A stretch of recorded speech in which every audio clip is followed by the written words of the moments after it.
ফজরের জামাত হয় যদি 6টায়, জোহরের জামাত 1:30টায়, মাঝখান দিয়ে 7টা, 8টা, 9টা, 10টা, 11টা, 12টা, 1টা, 7.5 ঘন্টার মাথায়।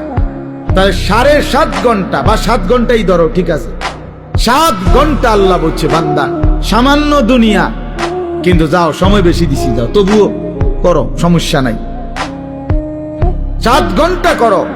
আর অনেক লম্বা আখিরাত, একদিন হাসরের ময়দানের 50,000 বছর, ফুলসেরাত 30,000 বছরের রাস্তা, কবরের শেষ ব্যক্তিটাও থাকতে হবে। কোন কোন মুহাদ্দিসিন বলছে 40,000 বছর। এই লম্বা সফর অনন্তকালের আখিরাতের জন্য এই 7 ঘন্টার ব্যবধানে, 8 ঘন্টার ব্যবধানে সময় নিলাম মাত্র 30 মিনিট, 7.5 ঘন্টা তোমার এই দুনিয়ার জন্য দিয়ে দিলাম। তবুও যদি বলো বান্দা আমি জুলুম করছি, তার ইনসাফ কিভাবে? তবুও যদি বলো বান্দা আমি পারবো না, গাদ্দার, তোমার মতন নাফরমান আর কে হইতে পারে? তোমার সামান্য দুনিয়া, অথচ সময় দিছি বেশি। 1:30 জোহরের নামাজ শেষ, 1:50 ভিতরেই নামাজ শেষ। আবার 4:30, 4:45টায় আইসো 4 রাকাত আসরের ফরজ পড়বার জন্য।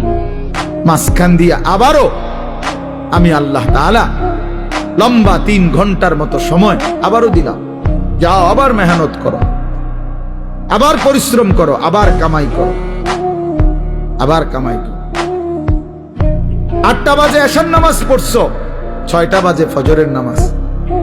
এশার নামাজ আর ফজরের নামাজের মাঝখানে 9টা, 10টা, 11টা, 12টা, 1টা, 2টা, 3টা, 4টা, 5টা, 6টা, প্রায় 10 ঘন্টা আমি আল্লাহ বিরতি দিয়ে রাখলাম। যাও ঘুমাও, তোমার আরো যদি কোনো কাজ থাকে করো, সংসার করো, স্ত্রীর সাথে সময় দাও, নিজের ঘর সামলাও, নিজের আরো কোনো কাজ থাকলে করো বান্দা। আবার 10 ঘন্টার ব্যবধানে 4 রাকাত নামাজ পড়তে আইসো। আমি আল্লাহ জুলুম করলাম কই? আমি আল্লাহ তাআলা বেইনসাফি করলাম কোথায় বান্দা? কিন্তু তুমি জালেম, কত বড় নিকৃষ্ট, কত বড় অসভ্য, নির্লজ্জ, বেহায়া, যে তুমি 8 ঘন্টা পরেও, 8 ঘন্টা যেই মালিক হায়াত দিছেন তার জন্য 4 রাকাত নামাজ পড়তেও তুমি রাজি না, 10টা মিনিট দিতেও রাজি না। এর চাইতে বড় জালেম আর কে হইতে পারে?